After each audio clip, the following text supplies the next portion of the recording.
ಪ್ರಾಯಶ್ಚಿತ್ತಕ್ಕಾಗಿ ದೇವರ ಮೊರೆ ಹೋದರ ನಟ ದರ್ಶನ್. ಚಿತ್ರದುರ್ಗದ ರೇಣುಕಾಸ್ವಾಮಿ ಕೊಲೆ ಕೇಸಲ್ಲಿ 6 ತಿಂಗಳು ಜೈಲುವಾಸ ಅನುಭವಿಸಿದ್ದ ದರ್ಶನ್ಗೆ ಜಾಮೀನು ಸಿಕ್ಕಿರೋದು ಗೊತ್ತೇ ಇದೆ. ಬಳಿಕ ಇತ್ತೀಚೆಗಷ್ಟೇ ಡೆವಿಲ್ ಸಿನಿಮಾ ಶೂಟಿಂಗ್ನಲ್ಲೂ ಬ್ಯುಸಿಯಾಗಿದ್ರು. ಈ ಮಧ್ಯೆ ಕೇರಳದ ಪ್ರಸಿದ್ಧ ದೇವಸ್ಥಾನದಲ್ಲಿ ದರ್ಶನ್ ಕುಟುಂಬ ಪ್ರತ್ಯಕ್ಷವಾಗಿದೆ. ಕೇರಳ ದೇವಸ್ಥಾನದಲ್ಲಿ ಶತ್ರು ಸಂಹಾರ ಯಾಗ ಮಾಡಿಸಿದ್ರ.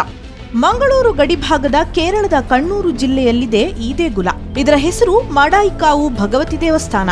ಈ ದೇಗುಲದಲ್ಲಿ ದರ್ಶನ್ ಕುಟುಂಬ ಶತ್ರು ಸಂಹಾರ ಯಾಗ ಮಾಡಿದೆ. ಪತ್ನಿ ವಿಜಯಲಕ್ಷ್ಮಿ, ಮಗ ವಿನೀಶ್ ಹಾಗೂ ನಟ ಧನ್ವೀರ್ ಜೊತೆ ಆಗಮಿಸಿದ ದರ್ಶನ್ ದೇವರಿಗೆ ಪ್ರಾರ್ಥನೆ ಸಲ್ಲಿಸಿ ಬಳಿಕ ದೇವರ ಪ್ರಸಾದ ಸ್ವೀಕರಿಸಿದ್ದಾರೆ.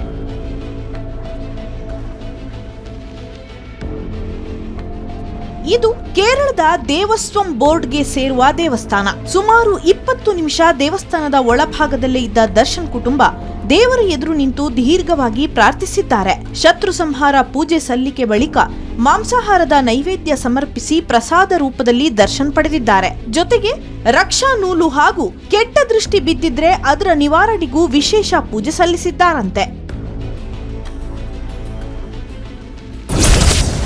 ದರ್ಶನ್ ಪೂಜೆ ಸಲ್ಲಿಸಿದ ದೇವಸ್ಥಾನದ ಇತಿಹಾಸವೇ ರೋಚಕ. ದರ್ಶನ್ ಶತ್ರು ಸಂಹಾರ ಪೂಜೆ ಮಾಡಿಸಿದ ದೇವಸ್ಥಾನದ ಇತಿಹಾಸವೇ ರೋಚಕವಾಗಿದೆ. ಇದು ಕರ್ನಾಟಕ ಸೇರಿ ದೇಶದ ಹಲವು ರಾಜಕಾರಣಿಗಳು ಶತ್ರು ಸಂಹಾರ ಪೂಜೆ ಮಾಡಿಸಿದ ದೇವಸ್ಥಾನ. ಕಣ್ಣೂರು ಜಿಲ್ಲೆ ಮಾಡಾಯಿಕಾವು ಭಗವತಿ ಕ್ಷೇತ್ರ ಇದಾಗಿದ್ದು ಕೇರಳದಲ್ಲಿರುವ ಹಲವು ಪ್ರಾಚೀನ ಪುಣ್ಯಕ್ಷೇತ್ರಗಳಲ್ಲಿ ಒಂದು. ಪಾರ್ವತಿ ದೇವಿ ಅವತಾರವಾದ ಭದ್ರಕಾಳಿ ಇಲ್ಲಿನ ಪ್ರಮುಖ ಆರಾಧ್ಯ ದೇವಿ. ಶತ್ರು ಸಂಹಾರ ಪೂಜೆ ಇಲ್ಲಿನ ವಿಶೇಷ ಪೂಜೆ. ಈ ದೇವಸ್ಥಾನ ಮೂಷಿಕ ರಾಜವಂಶದವರು ಸ್ಥಾಪಿಸಿದ್ದರು ಎಂಬ ಪ್ರತೀತಿ ಇದೆ. ಇಲ್ಲಿಗೆ ಬರುವ ಭಕ್ತರು ಶತ್ರು ಸಂಹರಣಿಯಾದ ದೇವಿಗೆ ಶತ್ರು ಸಂಹಾರ ಪೂಜೆ ಸಲ್ಲಿಸುತ್ತಾರೆ. ಮಾಟ ಮಂತ್ರದಂತಹ ಶತ್ರು ಬಾಧೆ ಭಕ್ತರ ಹತ್ತಿರ ಸುಳಿಯದಂತೆ ದೇವಿ ಸಂಹಾರ ಮಾಡ್ತಾಳೆ ಅನ್ನೋದು ಭಕ್ತರ ನಂಬಿಕೆ. ಆರೋಪಿ ದರ್ಶನ್ ಶತ್ರು ಸಂಹಾರ ಯಾಗ ತೀವ್ರ ಚರ್ಚೆಗೆ ಗ್ರಾಸವಾಗಿದೆ.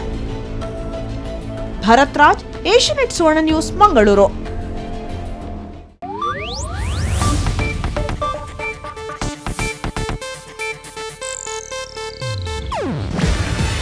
ಇದು ಏಷ್ಯಾನೆಟ್ ನ್ಯೂಸ್ ನೆಟ್ವರ್ಕ್ ಪ್ರಸ್ತುತಿ. ನೀವು ನೋಡ್ತಿದ್ದೀರಾ ಏಷ್ಯಾನೆಟ್ ಸುವರ್ಣ ನ್ಯೂಸ್.